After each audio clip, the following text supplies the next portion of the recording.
औरंगाबाद प्रमाणेच आता अहमदनगरचे नामांतर होणार असल्याची चर्चा सुरू आहे।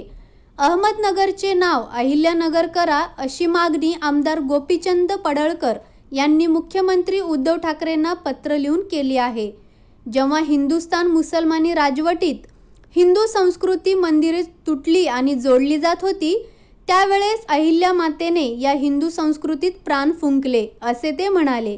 दरम्यान अहमदनगरचे नामांतर होण्याची शक्यता व्यक्त होत आहे। मुख्यमंत्री उद्धवजी ठाकरे यांना अभिप्रेत असेल की शेकडो हिंदूंचा बळी घेणाऱ्या मुंबई बॉम्बब्लास्टचा मुख्य सूत्रधार दाऊद इब्राहिमच्या बहिणीसोबत आर्थिक भागीदारी असणारा नवाब मलिक यांचे पालनकर्ते शरदचंद्रजी पवार यांनी पुण्यश्लोक अहिल्यादेवी होळकर यांच्या जयंतीमध्ये मुघलशाही पद्धतीनं पोलीस बळाचा गैरवापर करत अहिल्यादेवी भक्तांना चौंडी येथे दर्शनापासून रोखला।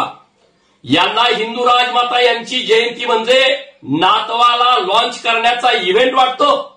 जेव्हा हिंदुस्थान मुसलमानी राजवटीत हिंदू संस्कृती मंदिरं लुटली आणि तोडली जात होती, त्यावेळेस हिंदू राजमाता पुण्यश्लोक अहिल्यादेवींनी या हिंदू संस्कृतीत प्राण फुंकले, त्यांचा जीर्णोद्धार केला।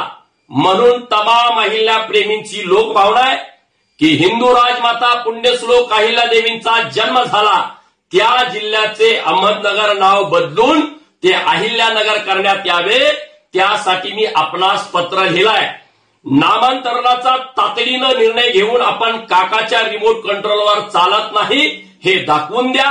स्वाभिमानी मुख्यमंत्री आहात हे सिद्ध करा आणि होळकरशाहीचा सन्मान कराल ही आपल्याकडून अपेक्षा आहे।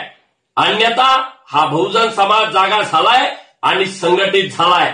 जय अहिल्या, जय मल्हार।